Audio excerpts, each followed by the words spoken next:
Hello everyone, my name is David Morales and I serve as a state representative right here in the city of Providence. And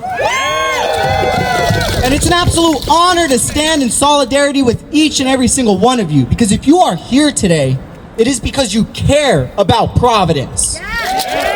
You care about the future of our city. Now, unfortunately, we have a mayor that would rather cater to the needs of corporate interests and developers focused on maximizing profit than taking care of the working people, the families, and the artists that reside here in our city. We've seen record levels of displacement happening in our communities as a result of rising rents. And to make matters worse, right now at the State House, Mayor Brett Smiley is pushing for legislation. He is pushing for a new state law that says, hey, if you're a developer and you want to build and convert a commercial building, regardless of whether or not it's vacant, into luxury housing, where rents are over $3,000 a month, guess what? You can get a 30-year tax break. And all this is happening during a time that working people in our city are being threatened with higher property taxes. So how is it that we want to raise property taxes on working people while at the same time granting multi-million-dollar corporations that can afford to pay their fair share with direct tax breaks regardless of whether or not they build any affordable units? Subsection B and D of this bill smell and look just like the needs of corporate interests. And I'll tell you, right there at the State House, they count on us in the community to not pay attention as to what's happening. Right. If it was up to the mayor's office, we wouldn't be here today. We wouldn't be aware that they're trying to ram this law through the State House. They would try to pass it silently. Right. And then when the Superman building becomes predominantly luxury development and the developer gets tens of millions of dollars worth of tax cuts and Atlantic Mills becomes luxury housing, they'll just throw their hands up and say, well, it's the state law. And that's why we're standing up, because we're not going to let them get away with that. Business as usual to appease millionaires and luxury development is over.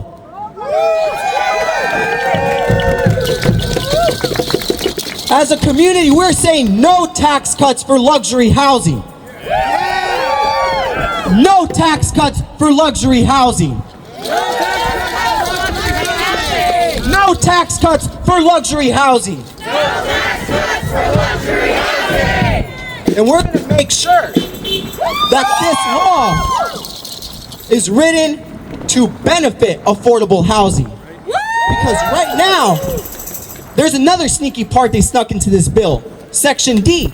Section D says that if you, as a developer, have already been gaming the system and abused a loophole that gives you a tax cut, even if you don't have any affordable units, you can keep that tax cut and you'll be protected from the law forever. This is a bill that directly benefits Joe Paulino, Buff Chase, multi-million-dollar investors who don't care about taking care of the needs of the people that live here, but care more about lining up their pockets. But that's why we're here, because we are not going to stand and watch as our neighborhoods get gentrified. We're not going to sit back and watch Atlantic Mills become a luxury rental unit where you got to pay $3,000 a month plus just to live there. Nobody lives there. It's commercial. But they want to make it into luxury development. Yeah, fuck that. They want to transform Providence and take away its creativity. They want Providence to become a bedroom community to Boston. But we know that's the creative artists that make Providence special. I'm proud to say that Providence is weird. Providence is fun. Providence is city. We are Providence.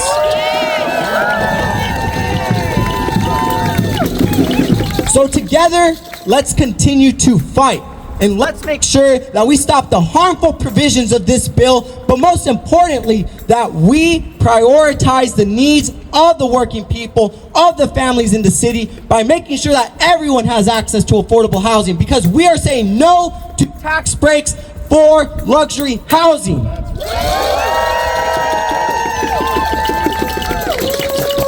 So best believe that this energy today we will continue to have at the State House, because we need to make sure at the moment they try to put this bill forward to pass in its current form, that we show up and stop that from happening. Because the days of special interests running laws, drafting laws, and passing laws that benefit them are over. We're going to make sure that we only have people-centered laws moving forward at that State House, and that starts with defeating the provisions of this bill. Thank you.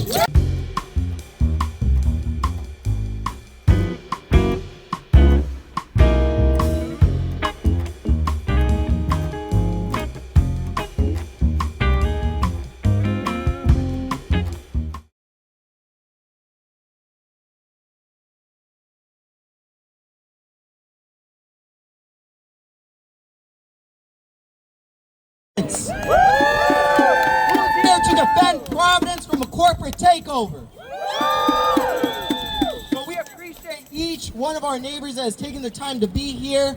Whether you are a supportive neighbor, a tenant at Atlantic Mills, what we are seeing before us is a direct attack on the working people here in our city.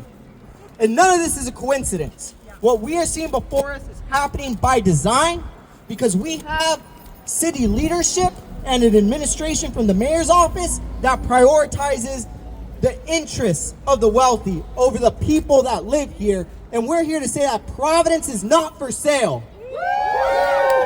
So to kick things off, we have a tenant organizer from the Atlantic Mills Tenant Union. Let's make some noise for Emily. Hey everyone, thanks for coming out. Much, is that working? I can't tell. There we go. Happy to have you out here on a much warmer day than last time. Just to get things started, we have a few speakers from the mills, from our city and state government who are in support of the mills and of us all being able to live in this city. But I just wanted to give you a little background on what exactly the 8 Law is. Basically, it was started to give developers an incentive to build affordable housing, but of course, being developers and not housing providers, as they often like to say, they found sneaky ways to take advantage of that and get that 8% sneaky deal on their whole buildings. The city's been working to fix that, and that is sort of what Section A of the bill would accomplish, to close that loophole. But in closing that loophole, they pissed off the developers, who then were able to, or trying to secure, a Section B, which would mean that if you are a developer like Eric Edelman, perhaps, turning a commercial building like the Atlantic Mills into residential space, you would pay 8% tax on that for the course of 30 years, regardless of how affordable those spaces are. That doesn't make any sense. It's unbelievable. And then, as a kicker, they also added Section D, so that if you are someone who is taking advantage of the old 8 Law, maybe you bought a case, for instance, you can just grandfather that in. No worries, don't worry about it. The Section A only applies to new development. So they're closing one loophole, they're opening a million others. It's business as usual, per usual, and we are here to say absolutely not.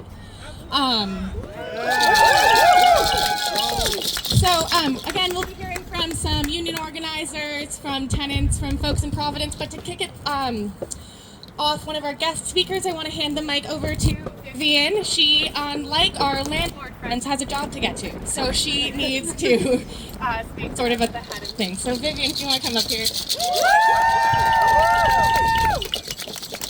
Hey all, it's lovely to see all these people from our neighborhood, from our community out here today. I live in Federal Hill, right on the border of Olneyville, and have done so many great things at the mills.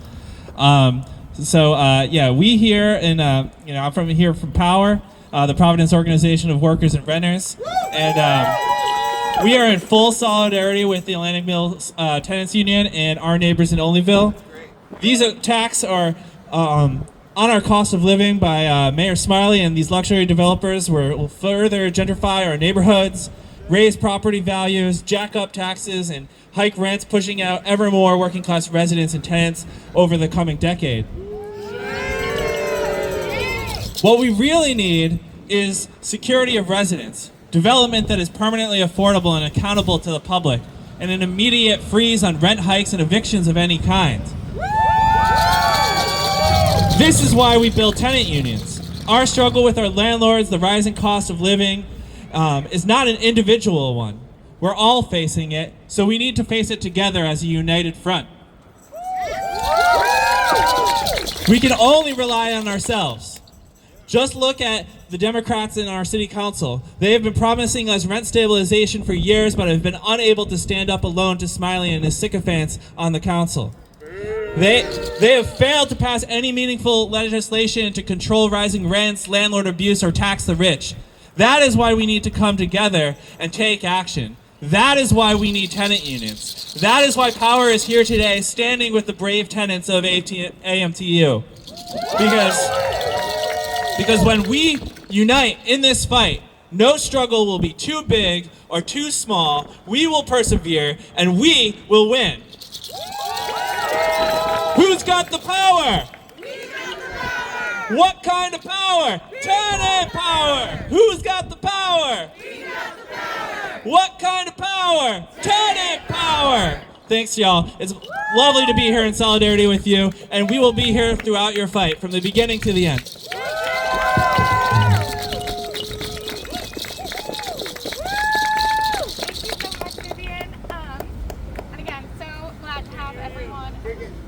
The mic is not on. How do you? Hi. Janine, can I trade places with you so you can share?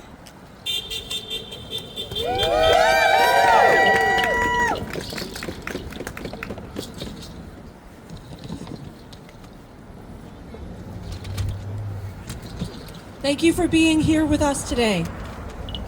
We are all aware that living in Rhode Island is increasingly unaffordable. It comes as no surprise to renters that a recent Redfin Realty report identified Providence as the least affordable city for renters in the United States. Because of rent prices significantly outpacing wages earned by renters. The discrepancy between the median rent cost and the median renter's income is a contributing factor to Rhode Island having the second highest percent of chronic homelessness in the United States. Shame! According to that same Realty report, Austin, Houston, and Dallas are the most affordable cities in the country now because they were able to build more affordable housing to suit the needs of the people, and rent prices became less competitive. We are not against developing more affordable housing. The housing situation has been an emergency for several years now. That's why the Commission on Housing Affordability was formed. I understand that 8 Law is trying to incentivize development, but it needs to be done in a careful way that protects Rhode Island's residents, not threatens us. I know there's a lot to feel threatened by right now in our communities and in the larger world, but it is in this community that I am able to hold on to hope. In this life-sized place where our regular voices may be heard or even amplified, we should not feel hopeless or completely desensitized, but feel and act upon the necessity of contributing our voices to the struggles of our immediate context. When developers come here from New York, they don't come here to make homes, they come here to make money. That's why we are in this situation. We cannot afford more luxury condos that were never intended to cater to the majority of our existing communities. Let us plan and work together to take care of the people who are already here, each other.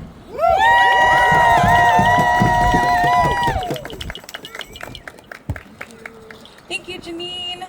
I also do have a megaphone here, Grief, right next to you. If anyone wants to be leading chants between our speakers, that's not really my forte, but if anyone feels compelled to be the megaphone MC, it is right there. For our next speaker, we have quite a few people, so honestly, if folks want to just come on up, I think, David, if you just want to give your 2 cents, sort of ground this again in what we're fighting against in the legislature, and then we'll just keep rolling on with our tenants and friends. Thank you so much, Emily. Hello, everyone. My name is David Morales, and I serve as a state representative right here in the city of Providence. And it's an absolute honor to stand in solidarity with each and every single one of you, because if you are here today, it is because you care about Providence. You care about the future of our city.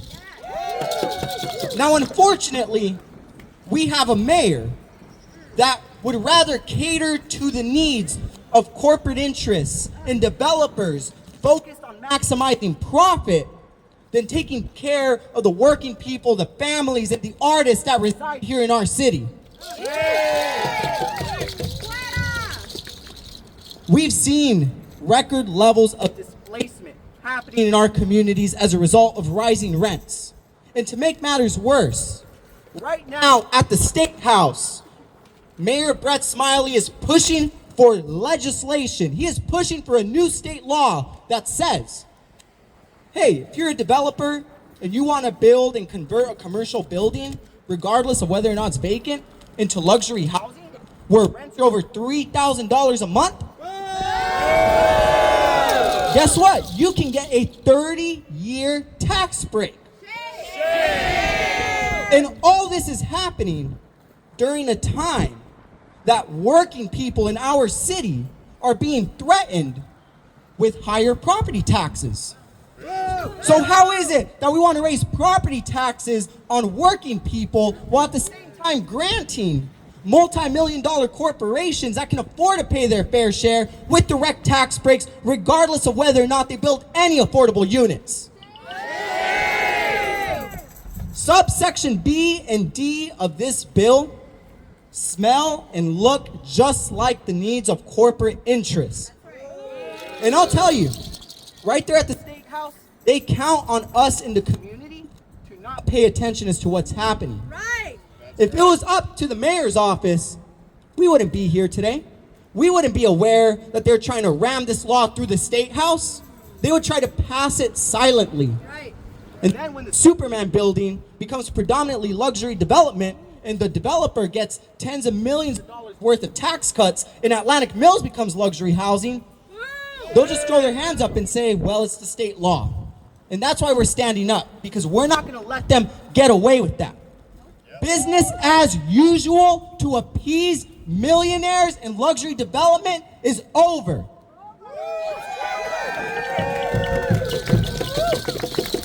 As a community, we're saying no tax cuts for luxury housing. No tax cuts for luxury housing. No tax cuts for luxury housing. And we're going to make sure that this law is written to benefit affordable housing. Because right now, there's another sneaky part they snuck into this bill, Section D. Section D says that if you, as a developer, have already been gaming the system and abused a loophole that gives you a tax cut, even if you don't have any affordable units, you can keep that tax cut and you'll be protected from the law forever. This is a bill that directly benefits Joe Paulino, Buff Chase, multi-million-dollar investors who don't care about taking care of the needs of the people that live here, but care more about lining up their pockets. But that's why we're here, because we are not going to stand and watch as our neighborhoods get gentrified. We're not going to sit back and watch Atlantic Mills become a luxury rental unit where you gotta pay $3,000 a month plus just to live there. Nobody lives there. It's commercial. But they want to make it into luxury development. Yeah, fuck that. They want to transform Providence and take away its creativity. They want Providence to become a bedroom community to Boston. But we know that's the creative artists that make Providence special. I'm proud to say that Providence is weird. Providence is fun. Providence is city. We are Providence.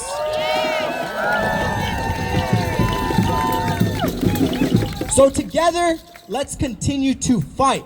And let's make sure that we stop the harmful provisions of this bill, but most importantly, that we prioritize the needs of the working people, of the families in the city, by making sure that everyone has access to affordable housing, because we are saying no to tax breaks for luxury housing.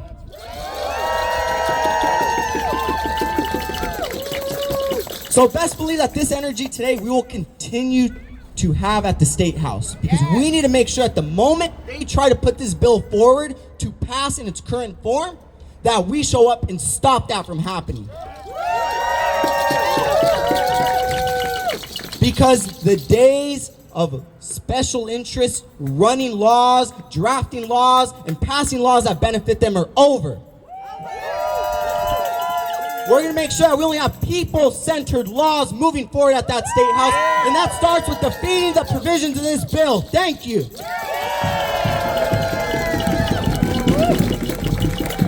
Hey, hey! Our city!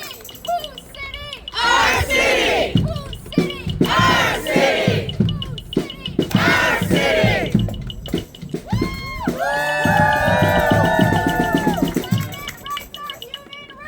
Tenant rights are human rights! Tenant rights are human rights. Tenant rights are human rights!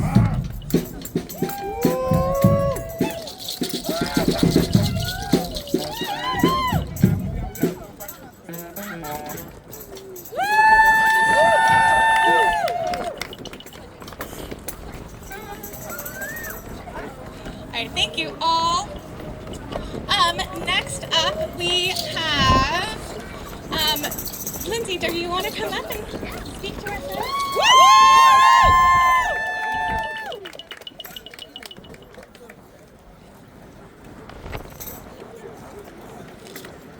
Hi, everybody. Thank you for being here. I guess my words really have to do with that, us as a group.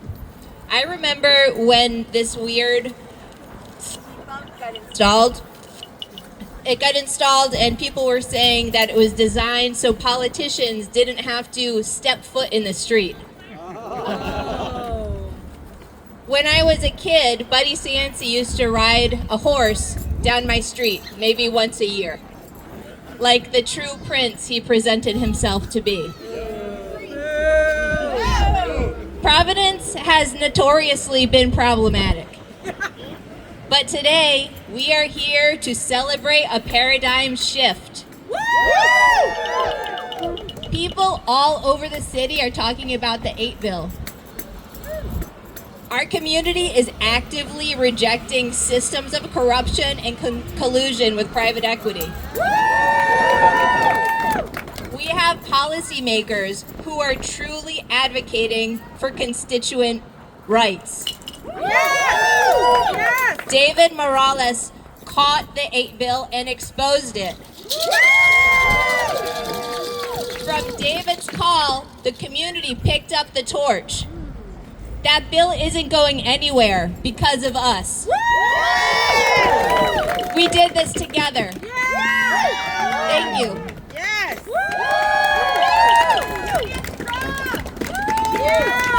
When I say union, you say strong. Union. Strong. Union. Strong. When I say union, you say strong. Union. Strong. Union. Strong. Sorry, for your patience. I'm new to MC. But it really is so fab to all be here together on this beautiful Saturday. We'll just keep The speaker's rolling. Kelly, you have some experience with one of our lovely developers living in one of their buildings. Would you like to tell us about that?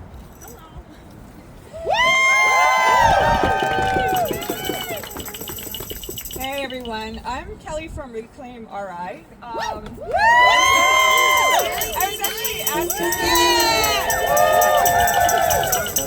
I was asked to speak today to talk about one of the developers, the Armory Revival Company, that has had a seat on the table of the Housing Affordability Commission. Not only did I live in their neighborhood for 20 years, but I had the very unfortunate experience of being a tenant of theirs. I was actually displaced twice from neglect and dangerous conditions in their buildings. If you're aware, Armory Revival has been a driving force for gentrification. Their legacy is of tenant abuse. It's been spanning decades. They've driven people out of their homes and businesses through a combination of high rents, tenant abuse, and building neglect. Their success isn't possible without handouts, tax loopholes, and tenant exploitation. Our reward as a neighborhood for their success has been met with maximum rents, minimal maintenance, and buildings that don't even meet code. The laws mean nothing to them unless they're written for them to get richer on the broken backs of a working class neighborhood. Tomato. Seth Zarin of Armory, who sits on that Housing Affordability Committee, how dare you leave me without heat during Christmas for 30 days? Did you need a tax break to fix that? Seth, how dare you go to a Housing Affordability Committee and use a building that charges close to $4,000 a month in rent as an example of why you need subsection B and D to turn a profit? How dare you claim to be an advocate that's providing housing when you had illegal Airbnbs in our neighborhood? Does BJ Dupre from Armory really need his third mansion while every other taxpayer faces an increase? The people of Rhode Island, we don't exist to subsidize the lifestyles of the wealthy developers. We're done waiting for these scraps to trickle down.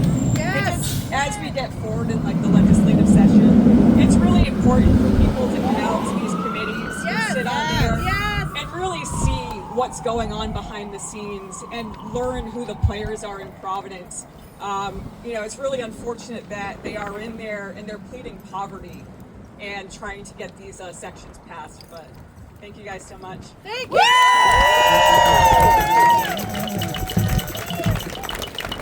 Stop the greed, meet our needs, affordable housing guarantee! Stop the greed, meet our needs, affordable housing guarantee! Stop the greed, meet our needs, affordable housing guarantee! Stop the greed, meet our needs, affordable housing guarantee!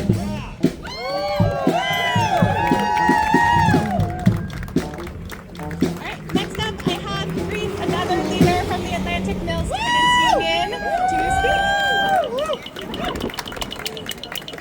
I'm gonna try to keep holding this for some reason. Thank you so much to Janine, Sylvia, Cindy for rapidly responding to what happened this week and showing up to that committee hearing. I reviewed it, and going off of what you just said, the fact that someone from the Armory was saying that they have a $3,000 plus apartment and they want that tax at 8%. If someone's standing in front of a council telling politicians that they're going to charge $3,000 a month and want a tax break, let's believe them. Let's not do that. Let's not do that. But more so, Steve wrote an amazing article last week based on David's testimony. Looking at the comments, it was really shocking to see. Xander Morrow from the Dirt Palace commenting. The Dirt Palace, a feminist arts collective that charges the lowest possible rents to make sure that their people can have the money to live, pays 14.5%. Why is an organization like that going to pay close to double the rent of someone charging $3,000 a month for an apartment? It's just absurd. The kind of inequality and the distrust in society that we'd be creating by doing these things is just terrible. I live in a co-op and we do the same thing. My rent's $550, and I can have that rent for the rest of my life. We should be supporting opportunities like this for people to share ownership in a house and reward that. If we're going to give tax breaks to someone, let's make sure that we're starting co-ops so people have equity and low-price homes for the rest of their lives. That's a real, and I bring that up not just because I was offended at that, but because at the council, Rep. Speakman asked them, she was confused why nothing seems to ever have an effect on the price of apartments. She said, is there any point at which, the prices are going to go down and you're going to stop asking us for stuff? And they were like, no. Or just, we're silent. And it's like, well, here's an opportunity. Again, I pay $5.50 for rent and I can have that for the rest of my life. That is a real solution to poverty and rent inequality in the city. Let's find ways to support that. Tax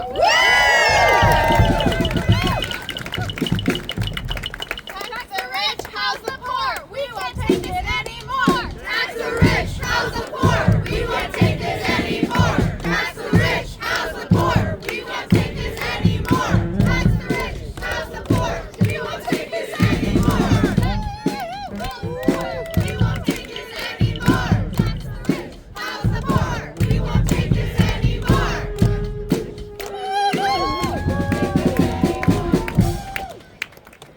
Thanks, everyone. Yeah, it's really hard to be a developer.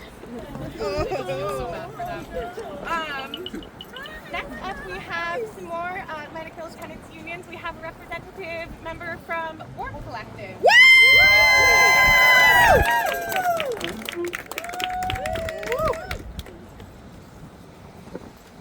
Yeah, Liza! My name is Eliza Squibb, and I'm a member of Warp Artist Collective at Atlantic Mills. The mic is not working. It's really close.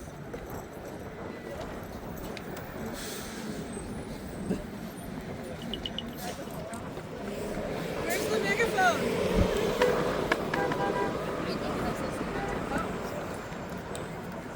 This is now. Yeah. Thank you. My name is Eliza, and I'm a member of Warp Artist Collective at Atlantic Mills. The so-called developers of Atlantic Mills want to rebrand this historic building as an innovation and technology hub. Atlantic Mills does not require rebranding. Yeah. This mill was built with the highest level of technology of its time. Textile innovations that made our state the birthplace of the Industrial Revolution. Yes. Atlantic Mills remains today the birthplace of revolution. Artists, artesanos, makers, musicians, flea market vendors, small business owners, we are all innovators. We are the technicians of creativity that the tourism office loves to brag about. They call our city the creative capital, but look what the city does to those same creatives. No, just like our home at the mill, we do not require rebranding either.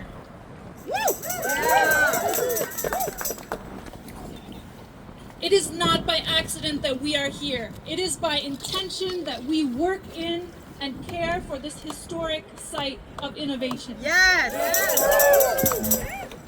If you enjoy your city, what our city has to offer, amazing food, music, art, culture, diversity, this is also your fight.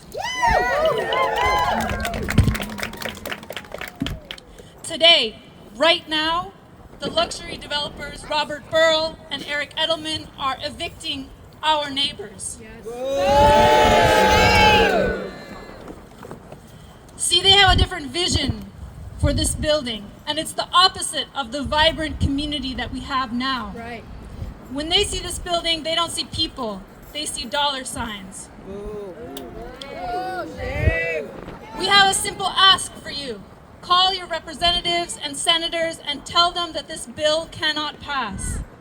Tell them that Robert Burrell and Eric Edelman must work with the union. Yes. Tell them that we won't be quiet and we won't be pushed around. We have what they don't. Not just a union, but union itself. Yes. Solidarity. Yes. Community. Yes. We are Atlantic Mills.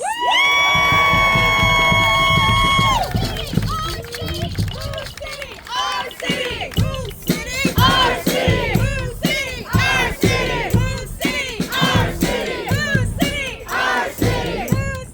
Our city! Our city! Our city! Next up, I have Addie, another Atlantic Mills Tenants Union leader.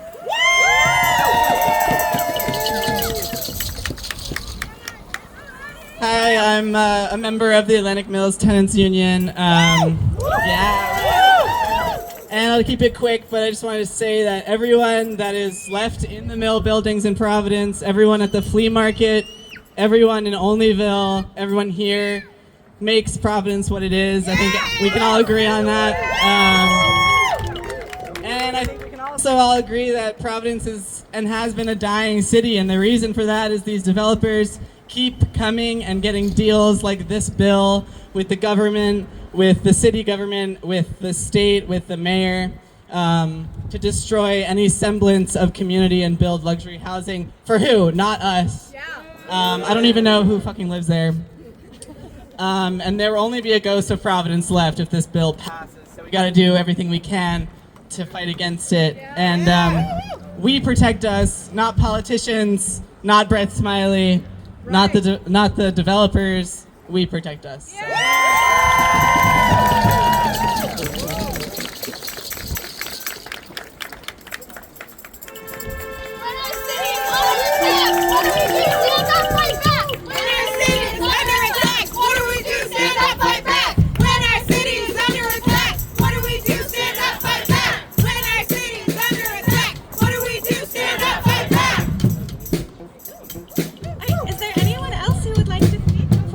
Wrap things up. I also do just have a quick little note. Anyone? Okay. If you decide in the next couple minutes. I also just have an update, I think, just from the union perspective. As I'm sure some of you have read, we have been able to meet with Edelman and Burrell a couple of times. The first time in person, nice little meet and greet. They said, well, you guys seem like real human beings. Look, we are too. And we said, great, let's chat. This can be... They said, we just want to work with you. We don't want to change anything. And our message has always been, that's great, put it in writing.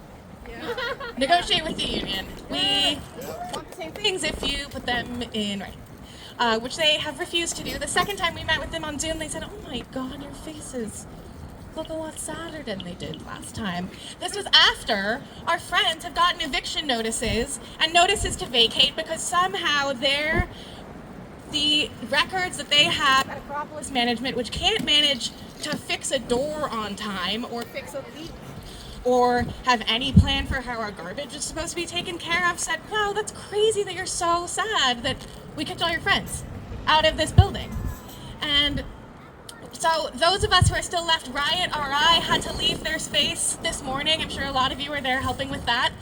These people don't care about Providence. We care about Providence. The fact that they can't see that, and the fact that they can't see our people power that this union has put together. Bob Burrell and Eric Edelman keep saying, well, there's no laws about tenants unions. We don't really know what a commercial tenants union is. Eric Edelman literally Googled commercial tenant collective bargaining on our last Zoom call, as if he hadn't had months to think about what that would look like or look at any examples. And then he got upset when we said, yeah, it's just what it is. Please come to the table and negotiate. He got upset and left the Zoom. Oh, yeah. Which is all to say, we have the power. We've held them off. We are going to keep fighting. Yes. They cannot get rid of us. Yes. We are making what a commercial tenants union looks like. We are making what tenants unions look like. We are keeping people power going in this city. Yes. And thank you all for being here. The last speaker today, I have our union vice Vice President, Cindy Brenda.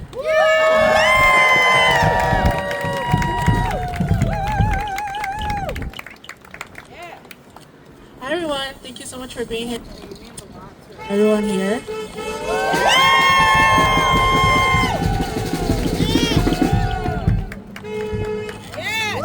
Enough is enough.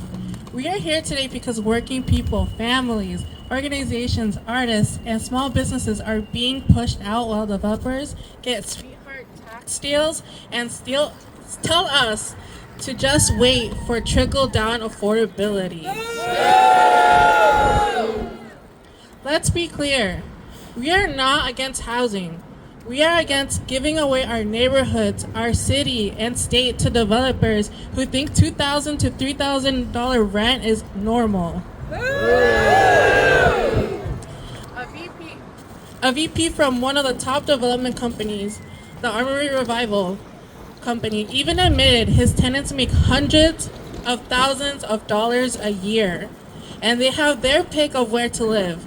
And yet he claims the solution is to build more luxury housing so these high earners aren't competing with the rest of us. Really? That's the best they've got? The same developer compared this crisis to the game of musical chairs. He said, if we have more chairs, everyone gets a seat. But what happens when you're playing a game of musical chairs? People are standing. And in this city, it's the working class, it's renters, it's small businesses, owners, the artists, the unhoused, it's the flea market vendors, it's all of us. Meanwhile, Section D of this bill lets developers keep wrongful tax breaks they should have never had in the first place. Instead of taxing the 1%, they want to squeeze more out of us, saying it's for affordable housing, when it's anything but. Right. Affordable for who? Right. We are here to say we are done being sold out. To our elected officials, vote no on Section B and D of House Bill 5688. Remove it. Stop the giveaways to developers and put residents first.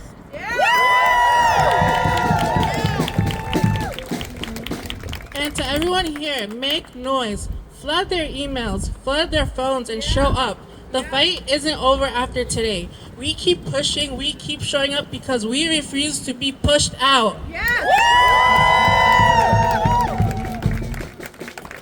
El pueblo grita, el pueblo manda. No más rentas que nos matan. Thank you.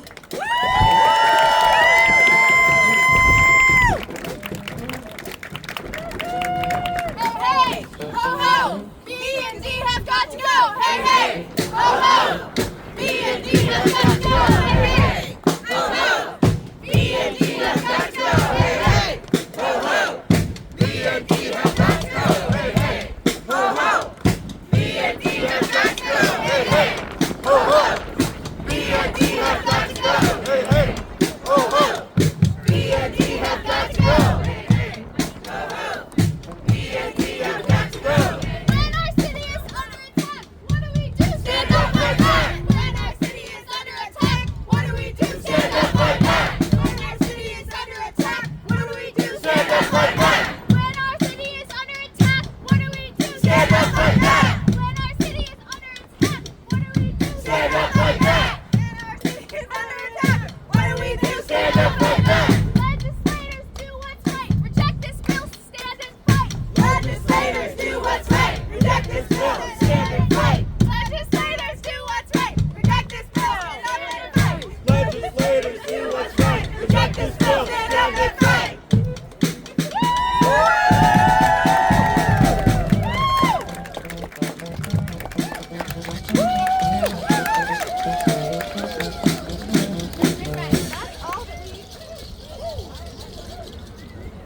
That's all we have programmed for you this afternoon. It's sort of breezy. We're still in the sun, so I want to be respectful of your toesies that might still be recovering from last time. But this is huge. I also am just so happy to see everyone here, the support that we have, not only within the building, but with the community, and then the neighborhood, and then the city, and the state, and this really is a national movement. The tenants' rights movement, we've reached a tipping point. Business as usual is not working anymore. We can all recognize that. For some reason, the developers don't understand. We will make them understand. And this is how we do it. So thank you all so much for coming out. Does this work? I just wanted to say one more thing. Thank you to everybody for coming here. Thank you for being together. Again, we have nothing more important than each other. Thank you.